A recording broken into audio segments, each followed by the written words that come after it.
여러분 안녕하세요. 핫소리입니다. 이번 시간에는 참 마음 아픈 그러나 인과응보 그런 사연이 되겠네요. 제목: 나를 버렸던 아비가 죽을 병에 걸려 돌아왔다. 그런데 뭐? 살려줘? 지금 장난해? 원제 시한부가 되어 찾아온 아비. 방탈하는 점 정말 죄송합니다. 그런데 힘든 일이 생기니까 여기부터 찾게 되네요. 제 나이 벌써 30대 중반이고 결코 적은 나이는 아니지만 그래도 저랑 동년배 혹은 선배님들 생각을 듣고 싶어 이렇게 방탈까지 하면서 찾아오게 됐습니다. 참고로 쓴이는 여자예요. 과거 저랑 동생을 버렸던 아비라는 작자가 지금 죽을 병에 걸려 저를 다시 찾아왔는데요. 그땐 미안했다라며 자기를 좀 살려달라고 합니다. 그런데 저는 이 인간 살려주고 싶지가 않거든요. 물론 이미 시한부 판정을 받았기 때문에 일부러 살려주고 싶어도 못 살리지만 그걸 떠나서 그 어떤 도움도 주고 싶지가 않다는 겁니다. 그랬는데 잘 모르겠어요. 제가 왜 이러는지 진짜 모르겠는데 괜히 자꾸만 신경이 쓰이고 기분이 나빠집니다. 해서 이런 제가 정신을 바짝 차리고 더 독한 마음을 품을 수 있게 욕을 좀 해주셨으면 해요. 제 나이 12살 그리고 제 여동생은 9살이 되던 그해 우리를 낳아준 부모라는 인간들은 이혼을 합니다. 그리고 바로 이 순간 아비라는 인간은 우리를 버렸고 엄이라는 인간 역시 마찬가지 3년도 채 지나지 않아 우리를 버리고 딴 남자에게 시집을 가버렸어요. 그 후 저랑 동생은 친척들 집을 전전했는데요. 정말 비참했죠. 물론 그들이 해코지를 한다거나 나쁜 사람들은 아니었으나 현실이 그래요. 눈칫밥은 결코 어린 아이들이 먹을 만한 그런 음식이 아니었습니다. 그렇게 이래저래 떠들며 지내던 저희 두 사람. 그러다 20살이 되면서 제가 먼저 자립을 하게 되는데 아직 동생까지 거둘 형편은 되지 못했으나 언니 나 버리지 마 같이 가. 이런 소리를 하면서 울던 동생을 끝내는 외면하지 못했어요. 죽어도 발길이 안 떨어지더라고. 그래서 일단은 데리고 나왔는데 이제 막 20살이고 애 같은 어른이 저 자신은 물론 어린 동생까지 건사를 하려고 하니까 너무 힘든 거예요. 그래도 정말 이 악물고 악착같이 버텼는데 몇 년 뒤에 저희 동생의 대학교 입학 이런 게 찾아오니까 진짜 한계가 오더라고. 그래서 정말 죽기보다 더 싫었지만 저희 큰고모에게 아비의 연락처를 물었습니다. 두 사람이 간간히 연락하는 건 이미 알고 있었어요. 그렇게 거의 10년 아니 11년 만에 아비라는 사람과 연락을 하게 됐고 만났습니다. 그런데 되게 좋아하더라고요. 잘 지냈냐? 아이고 많이 컸네. 얼굴 좋아 보이네. 등등등. 사실 그랬어요. 뭔가 안도가 되더라고요. 어찌됐든 마지막 기억은 서로가 서로에게 거지 같았는데 진심이든 아니든 이렇게 반갑게 맞이를 해주니 나도 돈 얘기를 꺼낼 수 있겠다 싶었거든요. 그런데 막상 돈 얘기를 꺼내려 하니까 안 나오는 거예요. 그 순간 딱 자존심이 상하는 겁니다. 내가 빌어먹을지언정 이런 인간에게 이런 생각.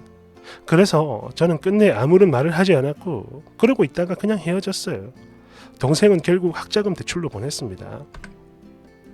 그런데 이 인간 그래도 한번 물고가 트여서 그런지 이때를 기점으로 간간히 연락도 해오고 얼굴도 아주 가끔이지만 보곤 했는데요. 역시나 변한 게 없더라고.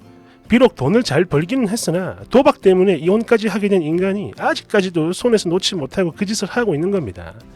듣자 하니 여전히 돈은 잘 벌고 있던 모양인데 맨날 말로만 야 뭐 해줄까? 뭐 해줄까? 이러고 정작 해주는 건 단 하나도 없었어요.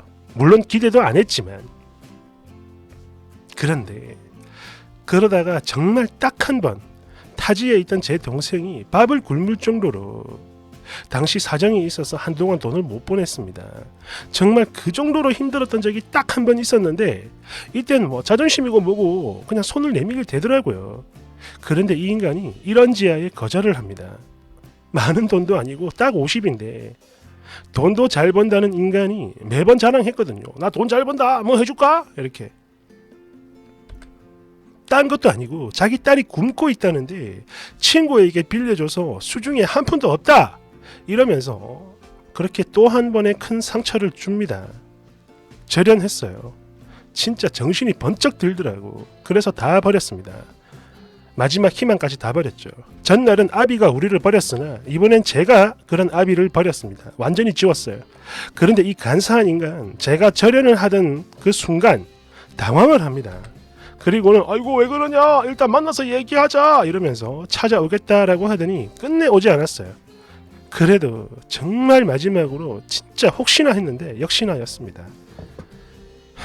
그렇게 다시 한번 우리의 인연은 끊어졌고 또 10년이라는 세월이 흘렀죠. 뭐 사실 그래요. 아직도 온전한 제 명의로 된 집 하나 가지진 못했지만 그래도 이젠 나름 먹고 살만합니다. 동생도 그렇고요. 그랬는데 바로 2일 전이었습니다. 처음 보는 번호로 전화가 걸려왔고 무심결에 받았는데 아비였어요. 이제 곧 죽는다고 합니다. 길어야 3개월이라며 그리고는 미안하다 이러면서 사과를 하고 자기를 너무 미워하지 말라고 하는데 제가 물어봤어요. 뭐가 그렇게 미안하냐고.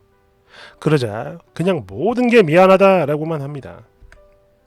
그리고 이제 마지막을 정리하려는데 전화로 말을 하긴 좀 그렇고 메일을 받으래요. 무슨 말을 하나 싶어 주소 알려줬습니다. 그렇게 메일을 받았고 읽어보는데 진짜 내용이 기가 차요. 결국엔 돈 얘기였습니다. 지금 자기 사는 게 너무 어렵다라며 돈을 달라는 내용이었죠. 당장 치료비는 물론이고 먹고 살기도 어렵다고 합니다. 치료비는 그래도 나라에서 어느 정도 지원해주고 차감을 해주는 게 있어 액수가 그리 크진 않는데 가진 게 하나도 없기 때문에 충당이 안 된다고 하네요.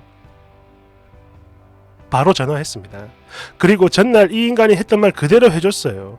친구한테 빌려줘서 지금 돈 하나도 없어 라고 말이죠. 그러자 본인도 그때의 기억이 나는 건지 한동안 말을 못하고 버벅이나 싶더니 나중엔 거의 울면서 말합니다. 제발 한 번만 살려다오. 그냥 필요 없다 하고 끊어버렸어요. 그 긴 세월 아비 노릇 한 번 하지 않았던 인간이 이제 와서 무슨 염치로. 어렸을 때 기억이라 좀 희미하긴 한데 항상 그랬습니다. 늘 이기적인 인간이었죠. 그렇죠. 도박하는 인간치고 제대로 된 인간은 없습니다. 그리고 지금도 역시나 마찬가지. 전혀 변하질 않았네요. 그런데 말이죠. 정말 할 수만 있다면 그 누구도 아니고 내 손으로 직접 죽이고 싶었던 인간인데 왜 자꾸 불쌍하다라는 생각이 드는 걸까요? 물론 도와줄 생각은 단 하나도 없습니다. 그런데 저도 모르게 지금 내 잔고가 얼마나 있지? 이런 생각을 하는 저를 보면서 뭔가 더 강한 큰 다짐 그런 게 필요하다 느껴 이렇게 글 써봐요. 그러니까 저한테 욕 좀 해주세요. 절대 마음 약해지지 말라고. 댓글 1번 야 절대 해주지마. 이제 됐나요? 일단 그 인간 죽고 나자빠지면 꼭 상속 포기하세요. 사망 후 3개월인가? 정확히는 모르겠는데 아무튼 그 기간 내에 해야 빚 상속도 피할 수 있습니다. 사망을 확인하고 아마 6개월인가 그럴 거예요. 제가 알기로. 2번 그 인간 노름한다면서요. 그럼 뭐 뻔하지. 사채업자가 뭐 안 갚으면 죽여버린다. 뭐 한 달짜리 석 달짜리 여러 업체에서 잡아 족치나 보네. 죽을 거면 국민연금이라도 뭐 미리 달라는 거 있거든. 뭐 그러니까 그냥 냅둬. 뒤지든 말든. 아시겠죠? 3번 우리 쓰니 딸 같아서 한마디 해요. 이제 됐어요. 마음 쓰지 마요. 쓰니는 더 이상 아무것도 안 해도 됩니다. 다 자기 자신이 살아온 그대로 돌려받는 거예요. 그러니까 쓰니는 본인과 동생만 챙기며 살면 됩니다. 죽는다는 게 진짜인지 가짜인지는 모르겠으나 단 일의 양심만 있었어도 쓰니를 이렇게 찾아오진 못했을 거예요. 4번 길어야 석 달밖에 못 사는 시한부가 치료비가 왜 필요해? 이거는 구라입니다. 구라. 실제로 그 정도 상태라면요 병상에 누워서 지 몸 절대 가누지도 못해요. 저희 아빠 같은 경우 고통이 너무 심해서 그런 건지 돌아가시기 직전 한 달 정도는 아예 정신줄 놔버리고 누워만 계셨습니다. 사람도 못 알아보고 갑자기 헛소리도 하고 뭐 저승사자가 왔다 무장공비가 내려왔다 이런 소리들. 예전에 버린 자식 연락처 찾아내 전화하고 메일 보내고 할 기력 절대 없으니까 속지 마요. 추가 하루를 바쁘게 지내고 오니까 많은 댓글이 달려있네요. 하나하나 잘 읽어보았습니다. 힘이 돼요. 정말 감사합니다. 사실 또 연락이 왔어요.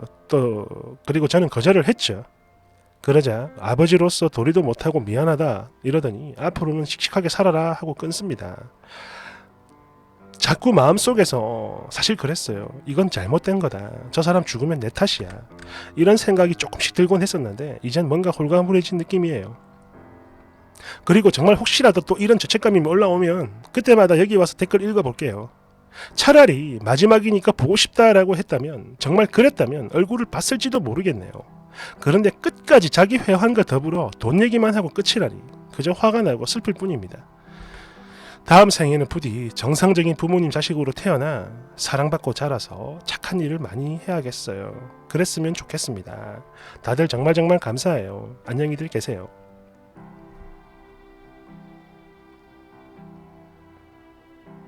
저도 저희 어머님을 암으로 보냈는데 실제 3개월 정도 남은 시점을 떠올려 보면 저럴 수는 없죠. 뭐 전혀 거동을 못하거나 그 정도는 아니었는데 아니 거의 못했어요. 그냥 늘 누워만 계셨고 앉아만 계셨고 휠체어 타고 제가 밀어드리고 했는데 먹고 살 걱정 절대 안 했습니다. 이 얘기하면 안 되겠다. 감사합니다. 그랬다고. 우리 모두 착하게 삽시다.